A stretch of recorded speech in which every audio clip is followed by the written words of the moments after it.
My jsme si pro Susan připravili asi před měsícem jedno takové překvapení, chtěli jsme ji překvapit dneska. A já už jsem to nevydržel a řekl jsem to ráno jejímu manažerovi Glynnovi. A Glynn stuhnul a řekl, to nedělejte, Susan nesnáší překvapení. A já jsem říkal, co mám dělat teda? Tak mám mi to říct, ale to by nebylo překvapení potom, ale zase, když to nesnáší. No a tak se stalo, že řekl, tak jí to řekni. Tak jsem šel za Suzanne a řekl jsem jí, Susan, my na dnešní večer máme pro vás takové překvapení. A Susan stuhla. A jak byla stuhnutá, tak říkala, to nedělejte, já nesnáším.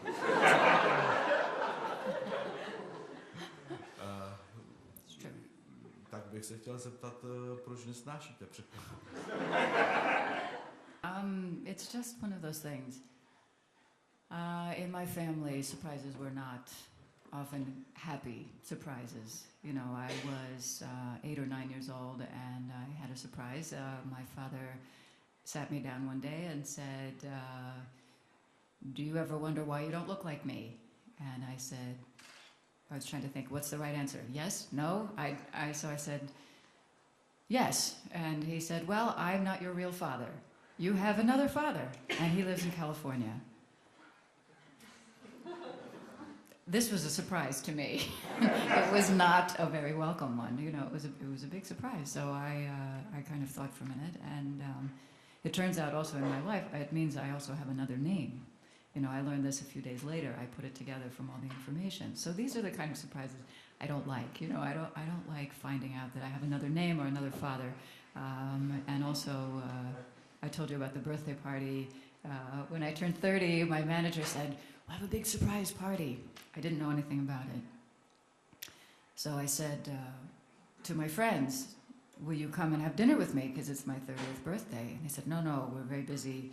We can't have this party. I mean, we can't have dinner with you. So I was quarreling with my boyfriend at the time also. We were splitting up, and I was feeling sad because it was my birthday and no one would have dinner with me.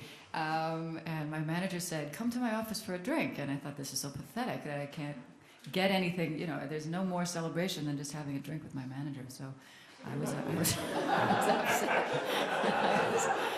So I showed up at my manager's office and I had been upset and I wasn't dressed and I didn't have makeup on and I was feeling depressed, and I show up and all these people are there and they all yell, happy birthday! And I yell, ah! Oh my gosh!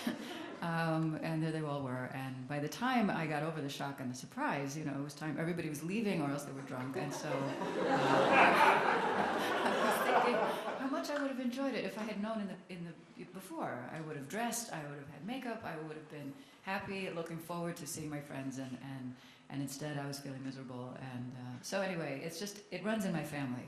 I'm not the only one. That's a long answer. Nicméně já jsem tedy Susan prozradil, o co půjde, jenom jsem jí prozradil, že za chvíli uvidí svého kamaráda Briana, s kterým se zná už z New Yorku. A to Susan říkala, že to se už se těší teda. Takže se podíváme na tu ukázku. And I think he, in fact, he might have told me the same. I think, in fact, when he came and did it, he knows I don't like surprises, and I think he might have told me a few months back that he had done this, but of course I have forgotten. Oh, there he is. Hello, Suzanne. Welcome to Prague. Now, don't worry, I'm not hiding backstage. Oh, yeah. I'm doing this tape from Amsterdam. David put me up to it. He wants me to talk a little bit about what it was like in the olden days when we hung out together in Greenwich Village in New York. Amazingly, here we are 20 plus years later, and we're still hanging out in New York, at least sometimes. And we still run into each other at Jack Hardy's apartment on Houston Street. That's you sitting in his place on the cover of your new retrospective album. Anyway, there's some dispute about when we first met. I recall meeting you in Folk City, the old club on West 3rd Street, at a Monday evening open mic, or Hoot as it was called. You say it was earlier. Whatever the case, I remember that evening we began talking to each other without hesitation, despite our both being somewhat shy individuals. You said you wanted to be a songwriter, and I rather arrogantly asserted that I was a songwriter. Ha! That exchange set the tone for our friendship, and we became song sparring partners, each egging the other on with our latest, greatest creation. I'm working on something new right now, by the way. Although we were part of a fairly large circle of writers, you, me, and Jack Hardy were clearly a trio, comrades in arms, though to others perhaps we might have appeared as a snobby clique.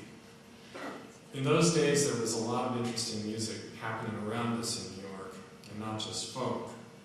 CBGB's, the punk club, was just a couple of blocks from my apartment, and you and I were both wary of falling into the folk trap, which seemed a sure path to oblivion. So we challenged each other to push the folk genre a little into new areas. Jack, however, didn't avoid the folk label, but his songs sounded like they were 500 years old rather than 10, so he's never had to worry about being derivative.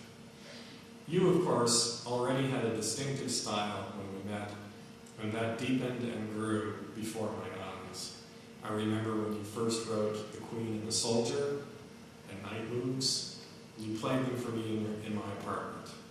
Your writing had a clarity that set it apart. There was a sharp edge to your lyrics and music that kept even your most personal material from becoming soft and mushy. I, of course, was a photographer as well as a writer, and therefore particularly interested in imagery. I think you liked that. I was interested in the jagged edges of the city, but I was a relative newcomer to New York, coming from Virginia.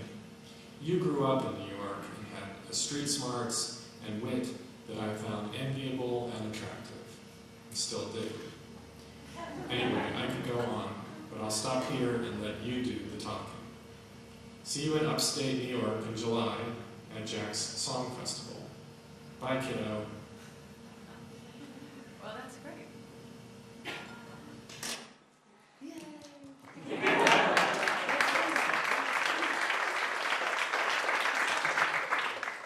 Já jsem se dočetl, že Brian byl právě jeden z těch lidí, kteří vás hodně ovlivnili ve vidění světa a že se stal vlastně hlavní postavou toho vašeho hitu Tom's Diner.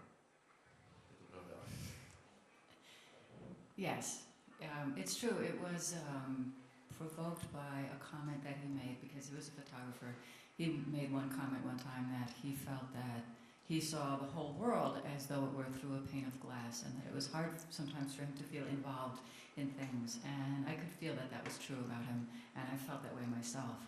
So there was one morning when I was at Tom's, and it must have been raining, and I was reading the newspaper, and I thought, why don't I try to create a kind of a story with a person who feels as though he's watching everything through a pane of glass, and every time he sees some emotion or some kind of emotion between two people, or if he feels things too much, he has to kind of pull away, look a different direction, or look in the newspaper, and so therefore he's sort of alienated from everyone around him. Even when he sees the woman looking through the glass and she's lifting up her skirt, he can't even watch. He has to sort of turn away and say, this is too much for me.